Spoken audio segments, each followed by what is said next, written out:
Hello and welcome to Record Sports Hotline Live. My name is Daniel Caw and I am over the moon to be joined in person by the one and only Keith Jackson. Hi, Daniel. How's it going? Okay, mate. It is late on a Sunday night. It is, I know. There are things that require doing. But listen, the fans need their hotline fix. They do. And we are joined all the way from across the universe at Ibrox Stadium by the one and only Craig Swan. How's it going, Swanee? Afternoon, Daniel, from a long way away, evening. It looks like a rather placid, calm Ibrox Stadium, Swanee, but it wasn't like that, what, an hour ago? I think it was just about as noisy as that at some point during the second half. Was it not, Swanee? There was not a lot for the Rangers fans to get excited about today, I have to say. That was a victory for Rangers, but that is pretty much where it begins and ends. Philip Clement is trying to get results at the moment. We all know that. That is the most important thing for him. He needs to try and get points on the board and get victories. But I think the Rangers fans are looking for a bit more, and it was just another stale performance. First half was okay. Probably had the best of it. Second half, Rangers just fell out of the game.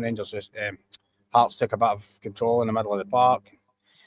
They just missed that cutting edge of the brilliant chance. They missed it through Kenneth Fargas at the start of the second half. It just was very little from Rangers, I have to say. The worrying thing, Swanee, surely is that this isn't the exception to the rule. This is this general kind of standard Philippe Clement performance now. It doesn't vary much. Yeah, no, I think you're right. I think you go through. Well, I'm trying to get my brain working here to go back. I think St Mirren at Ibrox. Hibs at Ibrox. Not very good. Win. Hibs at Ibrox. Stuffy. Win. Lose at Aberdeen. The semi-final with Motherwell. Bang average display. Again today. Average display. It just looks like sticking plasters. It feels like sticking plasters, just patching it up to get from game to game to keep winning. Just keep the wheels for the door. Do you know, Swanee, we were talking about it. I can't remember if you were on, but we were saying sometimes manager gets drowning man syndrome and he starts clinging to things. Something works, maybe more by accident than design, and they cling on to it. They say, right, we'll use that again. Now, what he did right against Olympiacos was he's got to balance his midfield correct. And it worked for that game. Mm-hmm. But when you've got Hearts coming to Ibrox and they're going to try and frustrate you and, limit your chances, you're minus a creative player at that point.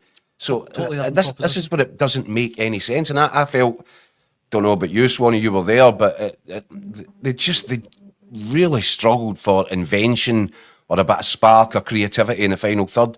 But they're operating with three kind of central midfielders there. Yeah, there's a willingness and an enthusiasm about the three lads that played in midfield today, barring Diamande and Raskan. But you're right, there's a little bit of lack of creation, a little bit of invention in there. I mean, again, it's something we've spoken about on Hotline Live before. Is there a situation where he pulls Bajrami into play at number 10? Mm-hmm. Let's see what he can do in there and try and have a little bit of ingenuity, a little bit of spark in there. Because, as I say, the lads that were in the midfield were willing enough. They put the effort in and the energy, but there was just a lack of quality. Did the fans turn on him, Swanee, with some of the substitutions? Yes, when Conor Barron's number went up, there was a few behind me in the main stand. It was pretty noisy. Yeah, they weren't happy at all. At that, it was very audible. Mm-hmm. They weren't best pleased. I got the impression just from hearing the shouts behind me that was more a case of I think they felt that Diamande should have been the one to go. He had fallen out of the game at that stage. But I've no doubt Philip Clement's sports scientist is probably giving him numbers and telling him how many minutes Conor Barron's played, and that's he can't be playing. But I mean that's a serious point. I mean that could be happening. You'll be spot on. A load into him, and it doesn't really matter how the game's going or how each individual's performing. He can only give his X because he played X in Athens and he played X last week. Mm-hmm.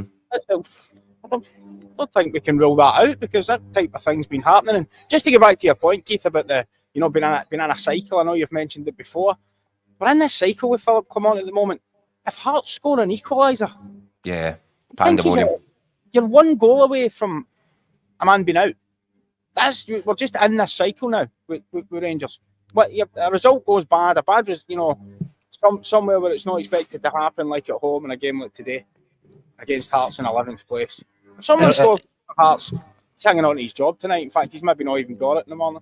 You're right. It's that they are now just in a holding pattern, just waiting for the fuel to run out, isn't it? And I said to you before we go on, Keith, that I don't know what you think of this, Swanee, but it's fine not playing particularly well and scraping wins if you're winning things, if you're top of the table. Fans will accept that. But when They won't like it, but they won't like it, but certainly they'll accept accept it. Yeah. But, I mean, Swanee, when you're doing that, to just hang on to third, when they go into the game today tied on points with no disrespect to them, but Motherwell, I'm surprised Rangers fans aren't more angry, to be honest. I mean, look, I was at Easter Road yesterday, so I didn't see Dundee United, but I'm told their second half performance was really good. It goes, and you could probably argue it would have been better than Rangers' performance today. Is that where Rangers are at? Now again, I can't qualify that. I didn't see the game. I'm only going for what I've heard. The only games I've seen are the Hibs game and the Rangers game. Hibs and Martin and Rangers Hearts. It's always wrong to make assumptions if you don't see it all. But just in general, from what you're hearing, and so uninspiring at the moment from Rangers. It really is just bang average stuff. Charlie Brannigan has written in on Facebook. He says, if that was a decent team Rangers have been playing, they would have been absolutely destroyed today. Is that a fair summation, Swanee? I'm not going to stand here and argue with a fella. I mean, if look, Lawrence Shankland plays a glorious pass through Kenneth Fargas is in a couple of minutes into the second half. He's got to score. He's got to score. And at 1 each, Hearts are then on the ascendancy. And you don't know how Ibrox react. But Hearts just don't. They can't get their best goal scorer into position to score goals, unfortunately. Yeah. And he's the one who's making the chances to get guys into position and the other guys aren't capable of finishing. It's a horrible, vicious circle for Neil Critchley. He's going to have to some sort of system to find a way to get Lawrence Shankland into the penalty area. Meanwhile, with the other captain, Philip Clement's having to find a way of getting him into the team or not. I mean, that's a strange one, Swanee, is it not? On Thursday night, he's effectively the third choice right back.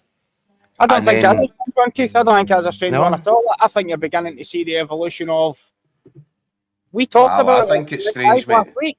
We talked about it last week. The James Tavernier, it's not going to be. He's talking about rotating players, and everybody can't take the load on all the time. I looked at that today and thought, James Tavernier will be playing the bread and butter Premiership games, the big European games and the Old Firm games. It won't be him. That's what I'm starting to see this evolution of now. Just in the last, we're not starting in Athens, then starting today. You wonder if we talked about it. There has to be something put in place to make sure somebody else is playing it right back for Rangers against Dyson Maida in the cup final in the middle of December. Yeah, so why are they not playing now? Why are they not playing today? I'm telling you, Swanee, this makes no Probably sense. Because he keeps talking about rotating and he keeps talking about the amount of I'm trying to find the right word. It's not workload. The word they use, load. That's it. Yeah. He probably doesn't want Dujon Sterling to play 7 successive 90 minutes. So that's the way he's going to do it now. That's Swanee, just the way. I admire you. I don't agree with it. I think you should get the guy in that you think he should be. If you think it's Sterling or you think it's Casemiro, get him in there and play him. I admire you. I would do, but that's not what modern coaches seem to want to do. I admire you for mounting a case for the defence there and trying to explain it and put some logic into it. I come back to this. That's the captain of Rangers Football Club. The captain of Rangers Football Club now no longer knows if he's going to be playing from game to game. If it's a big game, he can't be trusted. How can you? This isn't just something that you explain away as my sports science say this, and this is a serious issue. Swanee, this is the same issue that Rangers faced with Le Guen. Would you remember when he said the captaincy doesn't matter to me, and he swapped the armband and he threw it around the dressing room and he had his big blow up with Barry Ferguson. Clement is now in that territory. If you are the manager of Rangers Football Club, you need to know who your captain is, because your captain is the guy that leads on the pitch. James Tavernier doesn't know if he can get a game. But we spoke 6 weeks ago about how a player should not just be in the starting 11 because he's the captain. That's what we said. And now you're kind of saying, well, he's got to be on the starting 11 or he's captain, or you've got to not make him captain. I'm making the point that he can't play every week and he's only going to play in the lesser Premiership games. That's what I think happened today. That's what I think. I think when Rangers play Nice, for example, in the Europa League, James Tavernier won't be right back. That's my own opinion. Well, then the manager's bottled it because he needs to take the captaincy off him. Well, that's a different issue. If you think that's fine. I mean, I remember Celtic having Tom Boyd as the captain and he never played. when he fell out the team and he remained the captain, the club captain. So whether you make him the club captain, he's not the on-pitch captain, that's a different argument. I'm talking about playing and how often you play and why you think he's not playing and why you think he is playing. And I believe he's going to be used in what you would class as, without being disrespectful, at Hearts, lesser games. I think probably the bigger European ties and the likes of Old Firm games. I don't think it'll be James Tavernier anymore. Rangers Easy OK watching live on YouTube has written in saying, we are chronic, limping to the next dropping of points. So many empty seats at Ibrox consistently this season.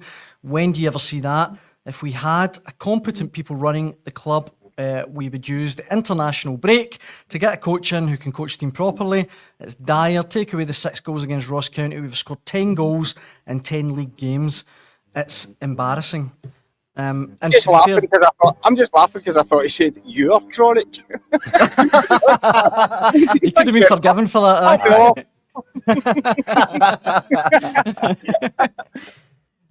No, I mean, to go back to his comment, I mean, both you guys, I mean, you both said it there. If Hearts score a goal today, he's probably out of job. Then what are we waiting for? What is, I mean... I tell you what, we've had this discussion, Daniel. I know. They've not got a chief executive. I know. They've not got a chairman. They've not got a director of football operations. And so in this void, where there is no one to make a decision, on we stumble, on we stagger.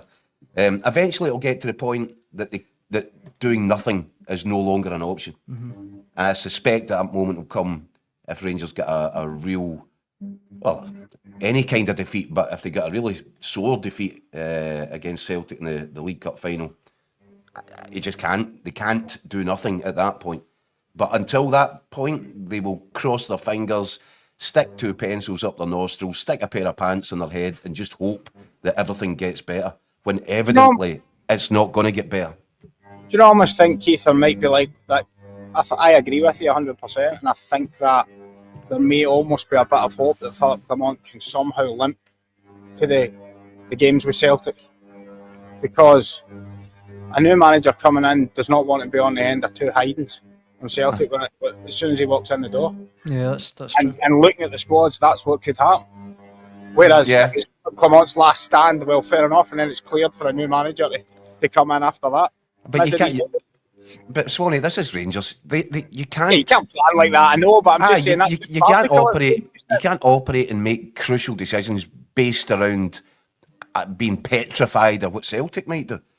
They've got to get their own house in order. Yeah. And right now they've got a manager who simply doesn't look capable of putting out a team which is robust enough, talented enough, that has a style of play required to make Rangers a serious competitive force in the league. They're making up the numbers. It's the Rangers side that's making up numbers now. Aye, can't disagree. Shall we talk about Celtic? Okay. Let's move on to Celtic then, if you guys are okay with that. I've had plenty of comments on Celtic's win over Kilmarnock today. Let me hit you with a few. David Bryce, Celtic have Schmeichel to thank for a super performance against Kelly.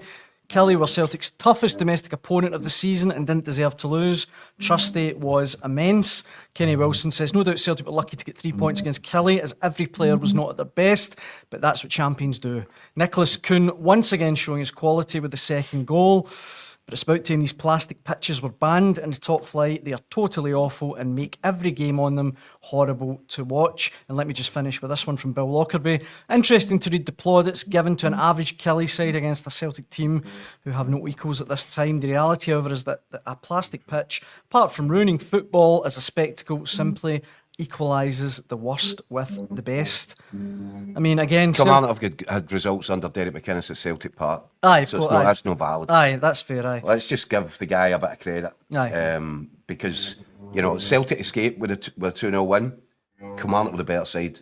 At long stages, they were playing Celtic off their own pitch. Now, plastic or not, doesn't come into it. Yeah. Because there is a track record here. This doesn't happen by accident. McInnes is doing it over and over and over again. And He's a good manager, you know, but at a time when we're talking about, you know, Swanee mentioned there, you know, Rangers, what would they do with a new manager? You know, would you be petrified to put a new manager into the job, knowing that Celtic are around the corner? Well, Derek McInnes doesn't look scared of Celtic, and he's got, you know, size of a squad. He's probably operating with about 15 a squad for 15 starters.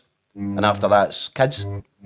Derek McInnes doesn't scare, and time again, he's taken it to Brendan Rodgers, and you can see that Brendan Rodgers has nothing but enormous respect for him, because he knows that every time he gets into a game with Derek McInnes, the pair of them are going to be rolling around in the managerial mud, and that's just a fact. Yeah. Just another thing, Daniel, just on the pitch. That's not going to be changing for next season. Obviously, we all know that. There was some talk about the possibility of Kelly being on grass next season, but it's not going to be. So, trying to count now, 26, 27 before they move on to a grass pitch. Wow. So we're going to have it again for another season. But again, I didn't see the game today, so I don't know what happens. I'll take you boys' word for it. Well, again, Swanee, similar to what happened at Rangers. When Vargas hits the post, Kelly hit the post in the first half.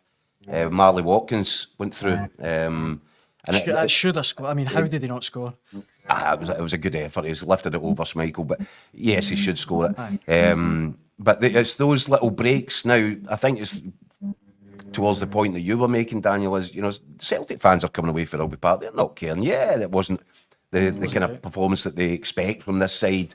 They know they were probably fortunate to get away with it, but they'll take it. There's 3 points. They're up the road with 3 points, and they'll be perfectly happy about that.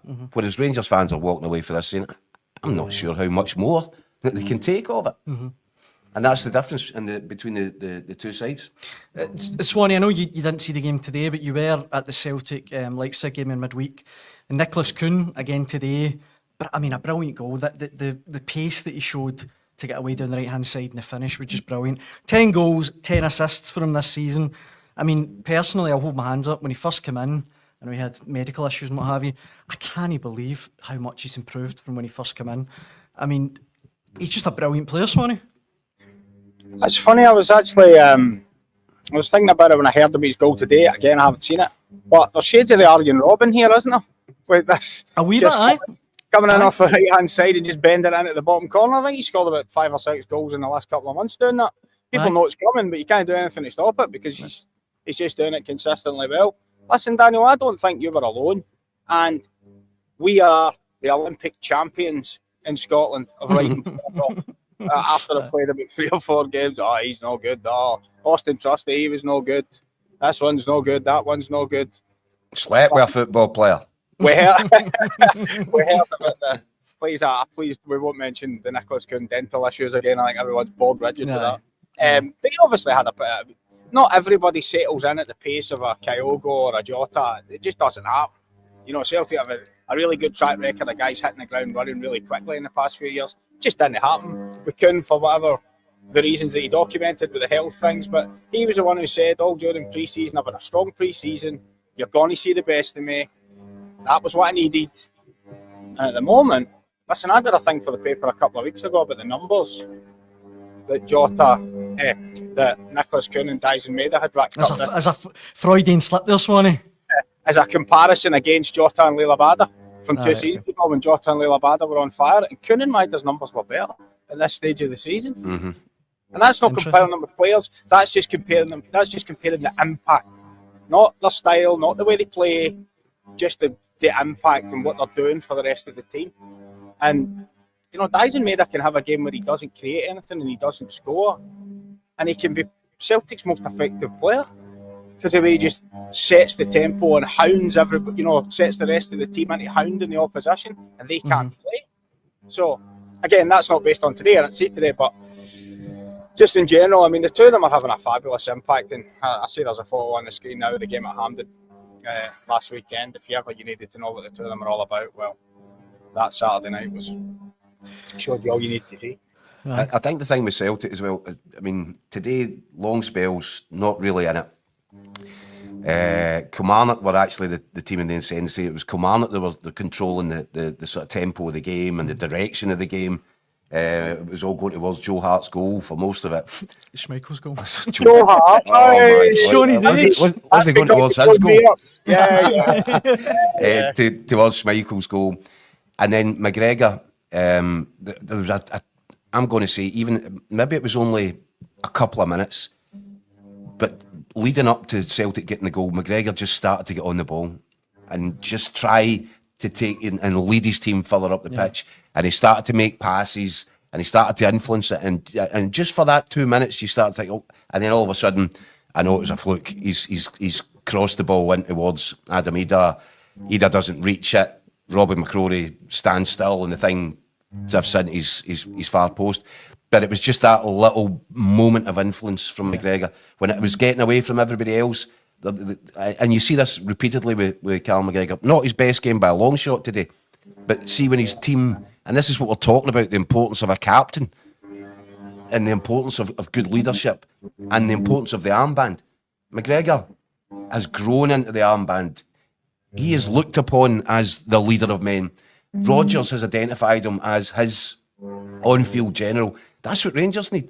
And if Clement has lost the trust and faith in Tavernier, well, do you know what? It's actually kind of symptomatic of the malaise that's all around Rangers right now. The difference in the two captains, the difference in what McGregor does for Celtic and where Tavernier is right now, not knowing if he's going to get a game, that tells you everything. It speaks volumes for the gap between the two clubs. Yeah.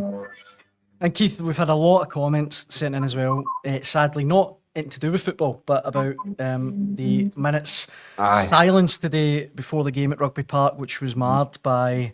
It's just unacceptable, isn't it? Aye. You know, listen, I think Derek McInnes is in a bit of a pop, Celtic fans, and I can see his point. Look, guys, we're only asking you to keep your mouth shut for a minute. That's all it is. I know. Just show a bit of decency and respect, because all you're doing is damaging the reputation of your own football club. Aye. It's just embarrassing, and it happens every year. As Brendan Rodgers said it, this happens every year, and it's embarrassing for him.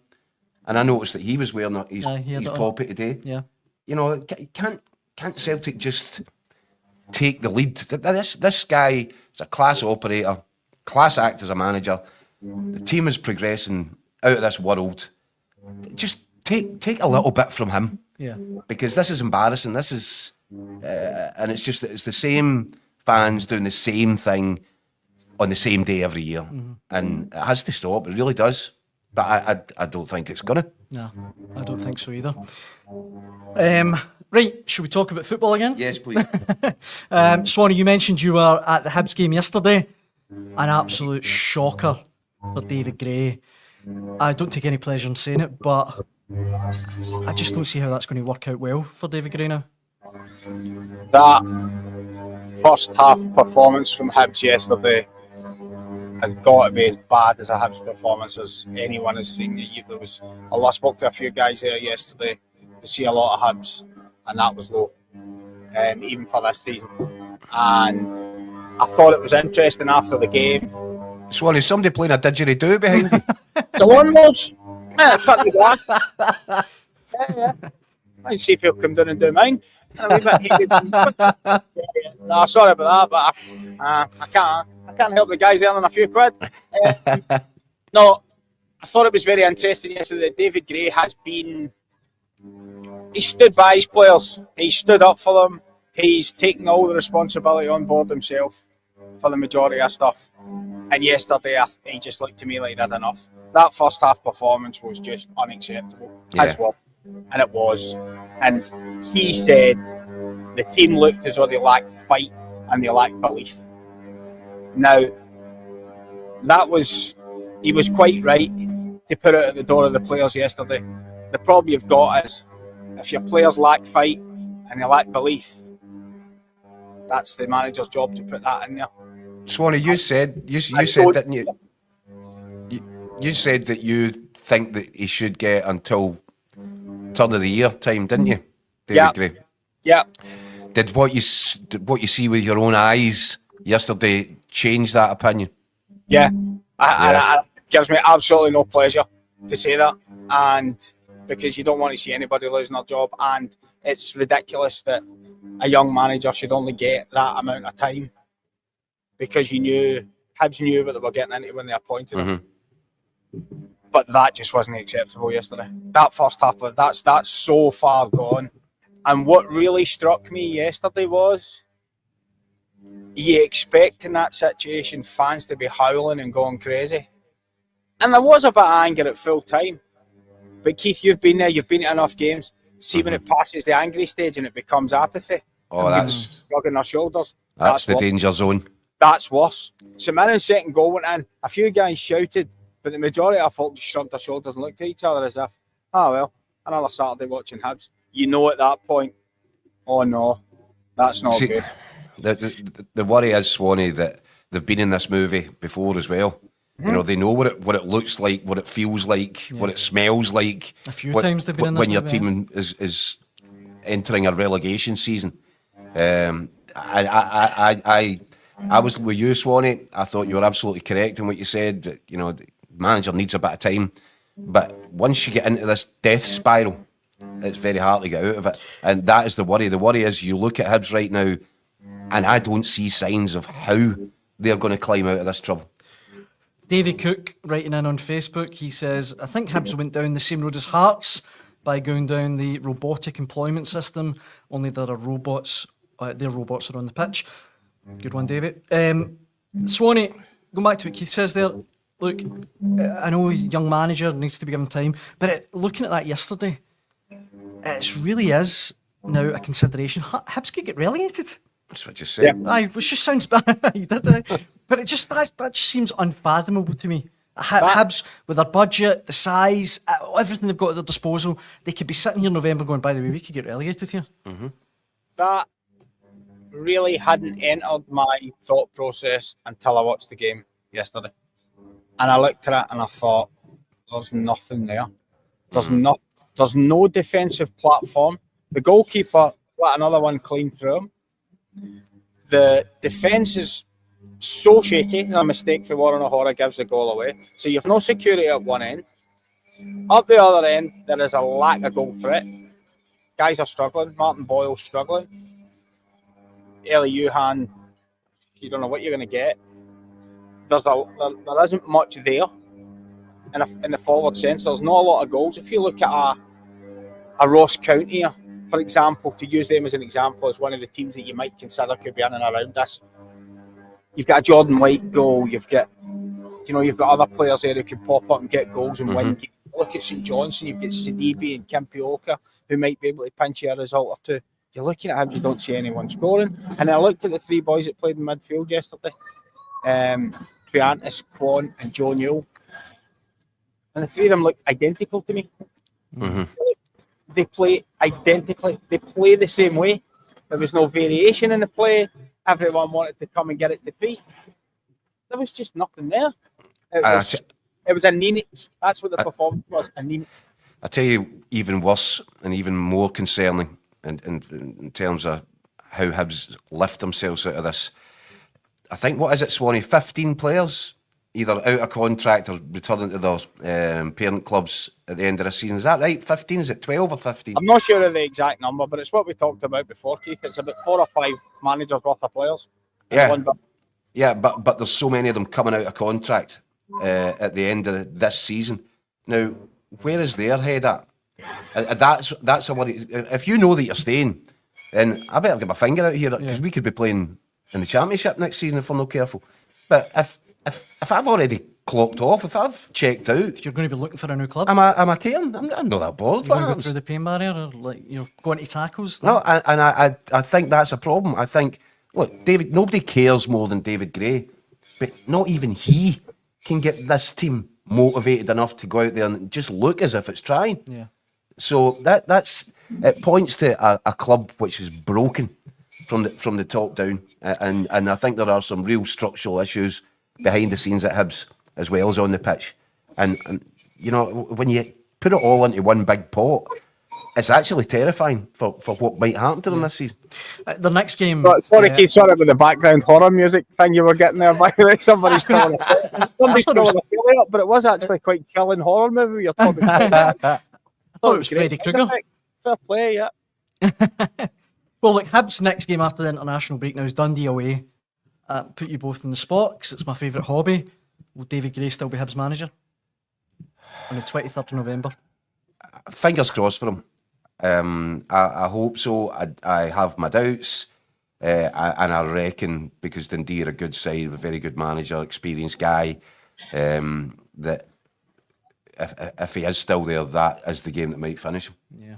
Swanee, what do you think? I'm just beginning to wonder if there's a bit of a. It's totally different in the fact that Rangers don't have anyone to make a decision like that. But you're not sure Hibs really know up above David Gregg what's happening at the moment. You get that feeling that it all just feels. Yeah. On that, I'm not sure there's decisive action there either. It wouldn't shock me if he was still there, to be perfectly honest with you. And I'm like Keith, I would love it if he kept his job and turned it around. Definitely. I'd love that to happen.